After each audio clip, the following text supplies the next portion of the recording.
Graph गौर से देखो और प्लीज ये मैसेज जितना आगे पहुंचा सकते हो पहुंचाओ, ये सदका जारिया के तौर पे काम करेगा।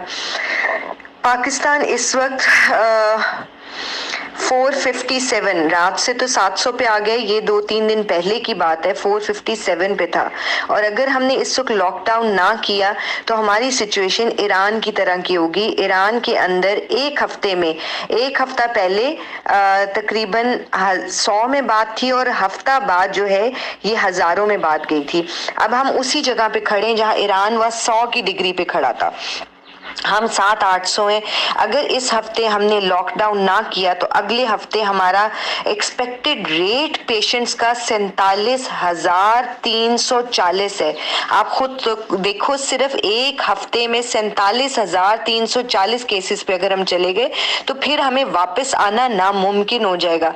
खुदारा अपने घरों में लॉक हो जाएं, खुदारा इस ग्राफ को हमें नीचे लेके जाना है और इसका सिर्फ एक तरीका है, सोशल डिस्टेंसिंग। डिस्टेंस कर लें, सोशली एक दूसरे से कट जाएं, बिल्कुल अपने घर में भी एक दूसरे से 6-6 फुट का फासला रखें। अपने जहाँ पे जॉइंट फैमिली सिस्टम है, खुदारा अपने घरों में हरमल की धूनी दें, पानी का इस्तेमाल ज्यादा करें, बाहर से आने जाने वाले रिश्तेदारों को इस वक्त ना कर दें। इस वक्त इस ग्राफ से हमें हर सूरत में बचना है। एक हफ्ते के बाद हम सब हाथ मल रहे होंगे अगर ये हो गया तो। और अगर ये मैसेज आप आगे नहीं पहुंचा सकते, दूसरों को कन्वे नहीं कर सकते, तो इसके जवाब दे भी मेरे हिसाब से मेरी जात ये कहती है कि मेरे से जितना लोगों को पता चल सके वो मैं अपने हिस्से का काम कर रही हूँ। प्लीज आप अपने हिस्से का काम कीजिए।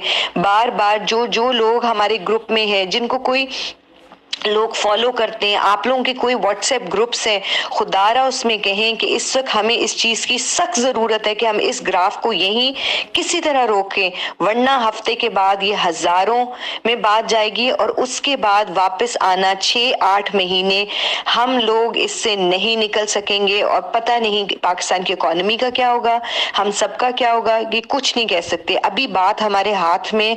खुदारा अपने आप को घरों में लॉक कर लीजिए।